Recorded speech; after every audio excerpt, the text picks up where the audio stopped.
Hello students, इस part में हम अलाउद्दीन की बाज़ार व्यवस्था के अंतर्गत घोड़े, दास और मवेशियों का बाज़ार किस प्रकार से स्थापित था इस पे बात करेंगे।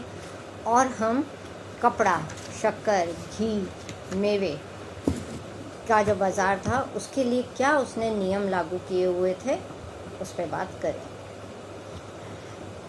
जैसा कि मैं पहले ही बता चुकी हूँ कि कपड़ा, शक्कर, मेवे आदि का जो बाज़ार था, जिसको सरकार ने अपनी सहायता से स्थापित करा था और अपने नियंत्रण में ही रखा था, इस विभाग को सराय अदल के नाम से जाना जाता था। इसके अंतर्गत विदेशों से आया हुआ माल और कई ऐसी विशिष्ट वस्तुएं जैसे कपड़ा, विभिन्न प्रकार के कपड़े जो थे उनका, मेवों का, इसके व्यापार, ये वस्तुएं इस बाज़ार के अंतर्गत आती थी।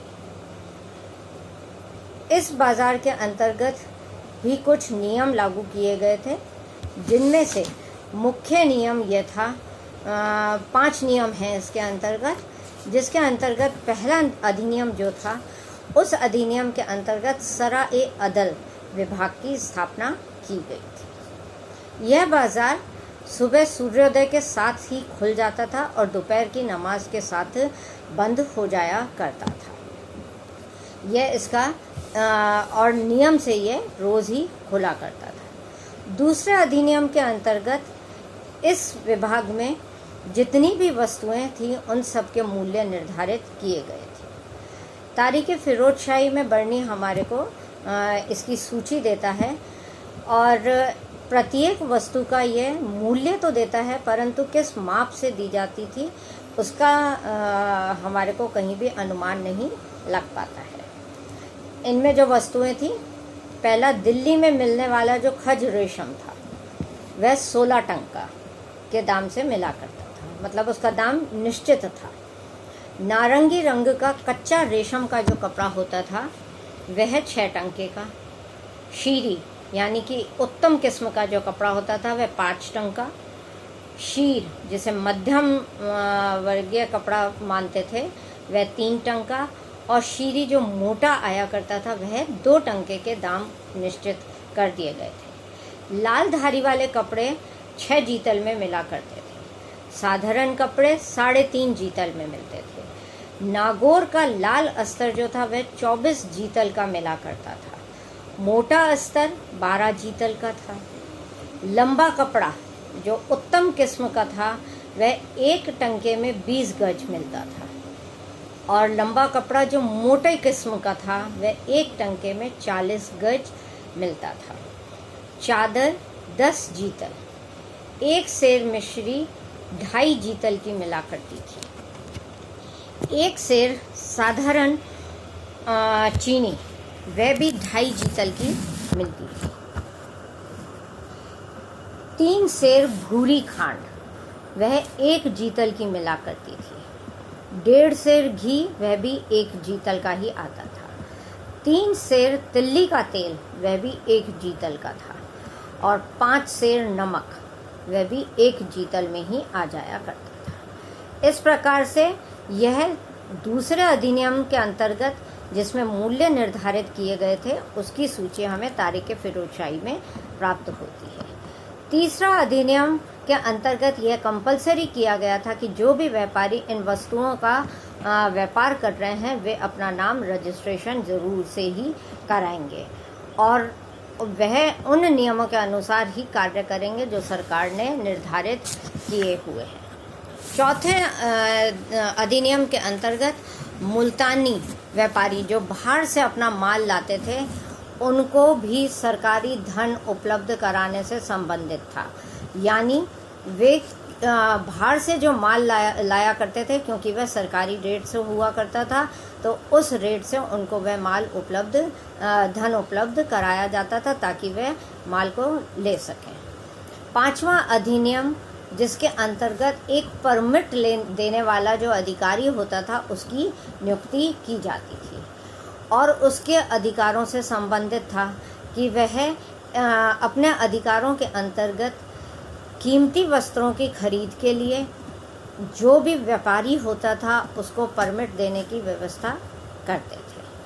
परमिट उन्हें किसको देना है और किस प्रकार से देना है, यह व्यवस्था भी परमिट देने वाले अधिकारी, जिसे कि परवाना नवीस कहा गया है, उसके हाथों में ही निश्चित थी।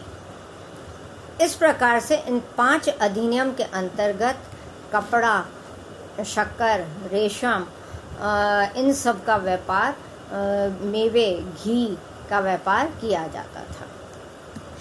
इस सराय अदल की नियुक्ति के माध्यम से अलाउद्दीन खिलजी ने काला बाजारी और मुनाफाखोरी पे पूर्ण रूप से नियंत्रण कर लिया था। यह विभाग पूर्ण रूप से ही इन कार्यों को देखता था कि कोई भी व्यापारी मूल्य में हेरफेर नहीं करेगा और किसी भी प्रकार की वस्तु को तोल में कम नहीं देगा और जो मूल्य है उसी पर ही बेचेगा। इस प्रकार से जो कमीशन व्यापारियों को जो मुनाफा प्राप्त होता था व्यापारियों को, उसके स्थान पर सरकार ने अपनी तरफ से कमीशन देना शुरू कर दिया था। तो इस प्रकार से वे एक प्रकार से सरकारी नियंत्रण में तो आ ही गए थे, साथ ही सरकार के एजेंट के रूप में वे कार्य अब करने लगे थे। नेक्स्ट जो बाज़ार स्थापित किया गया था वह घोड़े, दास और मवेशियों का बाज़ार था। इस बाज़ार के अंतर्गत भी जिस प्रकार की किस्म है, यानी घोड़ा किस प्रकार का है, दास किस प्रकार का है, उत्तम, मध्यम और निम्न, इन 3 वर्गों में घोड़ों को बांटा गया था और उनके मूल्य भी उनकी किस्म के अनुसार ही निश्चित कर दिए गए थे। दूसरा जो नियम था उसके आधार पर दलालों पर कठोर नियंत्रण था और सुल्तान स्वयं इस विभाग को अपनी देखरेख में ही रखता था। सुल्तान तीसरा नियम जो था वह यह कि सुल्तान प्रत्यक्ष जांच करता था। वह लाई हुई चीज़ों की स्वयं ही जांच करता था कि किस प्रकार के घोड़े और दास बाहर से मंगवाए गए हैं। चौथा जो नियम था वह यह कि इस बाज़ार में कार्य दलालों के माध्यम से होता था, न कि व्यापारियों के माध्यम से। तारीख फिरोजशाही में इस बाज़ार की भी मूल्य सूची दी गई है, जो इस प्रकार से है। सेना के लिए स्वीकृत प्रथम श्रेणी का घोड़ा वह 100 से 120 टंके में मिला करता था। द्वितीय श्रेणी का घोड़ा, जिसे हम मध्यम श्रेणी कहते हैं, वह 80 से 90 टंके का मिला करता था। तृतीय श्रेणी का घोड़ा, जिसे हम निम्न वर्ग का घोड़ा कह सकते हैं, वह 60 से 70 टंके का मिलता था। और जो सेना के लिए उपयुक्त नहीं थे, जो सिर्फ माल लादने के काम आ सकते थे, उनमें वे घोड़े और टट्टू आते थे जो सेना के लिए काम में नहीं आते थे, परंतु मालवाहक के रूप में वे कार्य करते थे। इसलिए उनका मूल्य जो था वह 10 से 25 टंका ही निश्चित किया गया था। घर के कामकाज वाले जो दास सेवक जो थे या दासी जो थी, वे 5 से 12 टंका उनका मूल्य निश्चित किया गया था। भोग विलास के लिए जो दासियां या कनीज़ें जिनको हम कह सकते हैं, जो दासियां काम में आती थी, उनका दाम 20 से 40 टंका निश्चित किया गया था। सुंदर युवा दास जो होते थे वे 20 से 30 टंका के मिला करते थे। साधारण दास जो थे वे 7 से 10 टंके के ही मिलते थे। उत्तम नस्ल का जो बाहर वाहक पशु हुआ करता था, जो माल ढोने के काम में आता था, वह 4 से 5 टंके का होता था। दूध देने वाली गाय 3 से 4 टंके की मिला करती थी। दूध देने वाली भैंस जो थी वह 10 से 12 टंका उसका मूल्य निश्चित था। मांस के लिए जो भैंस प्रयोग में ली जाती थी उसका मूल्य 5 से 6 टंके था। बकरी और भेड़ 10 से 14 जीतल के मध्य अपनी किस्म के अनुसार मिला करती थी। क्योंकि यह विभाग घोड़े, दास दासियों का और मवेशियों का था, जो कि बहुत ही सेना के संगठन में एक महत्वपूर्ण भूमिका निभाते थे। घोड़ा जो कि सेना में घुड़सवारी के काम में आता था, दास दासी जो सेवा के काम में आते थे, और ये सेना में प्रयुक्त होते थे, इसलिए दलालों को किसी भी प्रकार की अनियमितता करने का अवसर ही नहीं दिया जाता था। और अगर वे इस प्रकार से दोषी पाए जाते थे तो उन्हें ऐसे दंड दिए जाते थे कि बर्नी उल्लेख करता है कि वे जीवन से ही अरुचि रखने लग जाते थे और वे मौत की दुआ मांगा करते थे। तो इस प्रकार दंड कठोर होने के कारण हम देखते हैं कि इस विभाग में बहुत ही कम अनियमितताएं बरती गईं। एक सामान्य बाजार भी था जिसको दीवाने रियासत के अधीन रखा गया था। बर्नी के अनुसार अलाउद्दीन खिलजी ने अपने अधीनस्थ कर्मचारियों की सहायता से इस विभाग में उत्पादन की लागत के आधार पर प्रत्येक वस्तु का मूल्य निर्धारित किया था, चाहे वह कितनी ही महत्वहीन क्यों ना हो। छोटी से छोटी चीज़ भी जो काम में आया करती थी तो उसकी लागत में कितना पैसा लगा उसके आधार पर मूल्य निर्धारित किया गया था। इन वस्तुओं में टोपी, मोजे, कंघे, सुई, सब्जी, मिट्टी के बर्तन, मिठाइयाँ, पान, रंग रोगन, इस प्रकार से ऐसी रोज़मर्रा की चीज़ें इसमें होती थी जो दैनिक जीवन के उपयोग में ली जाती थी। इसकी मूल्य सूची भी निर्धारित करके दीवाने रियासत के पास में, उस विभाग के पास में रहती थी। इस विभाग का प्रमुख अलाउद्दीन खिलजी के समय में, जैसा कि बर्नी कहता है कि प्रथम उसने याकूब नज़ीर को नियुक्त किया था, जो ईमानदारी और कठोर दंड देने के लिए बहुत ही फेमस था। उसने अपने अधीन ऐसे शहनाओं की नियुक्ति करी थी जो ईमानदार और विश्वसनीय होते थे और उसी के साथ साथ कठोर हृदय वाले भी होते थे, ताकि वे दंड देने में जरा भी कोताही न करें और कठोर से कठोर दंड भी वे किसी भी गलत कार्य करने वाले को या बेईमानी करने वाले को दे सकें। जो बेईमानी करते थे दुकानदार, उनको सड़क पर ठोकरें मार करके घसीटा जाता था या उन पर कोड़े बरसाए जाते थे। और सुल्तान ने तो यहाँ तक आदेश दे रखा था कि अगर वस्तु का तोल कम हो दिया जाता है, यानी कम तोली जाती है, या फिर और कुछ अनियमितता, माल की क्वालिटी में अगर कुछ गड़बड़ पाई जाती है, तो सुल्तान ने इसके लिए यह आदेश दे रखा था कि दुकानदार के अगर जितना कम वह तोल रहा है उतने ही दुकानदार के शरीर से मांस निकाला जाए या उससे दुगना मांस निकाला जाए और उस तोल की पूर्ति की जाए। तो इस प्रकार से हम देखते हैं कि इतने कठोर दंड के कारण इस बाज़ार में अनियमितताएं बिल्कुल भी नहीं थे और बाज़ार सुव्यवस्थित रूप से चलता रहा। तो यह अलाउद्दीन खिलजी की बाज़ार व्यवस्था थी। इसके क्या लाभ रहे और दोष रहे, हम उस पर बात करेंगे। अब लाभ ये था कि सैनिक, वे चाहे अपने परिवार से दूर थे और सेना के किसी भी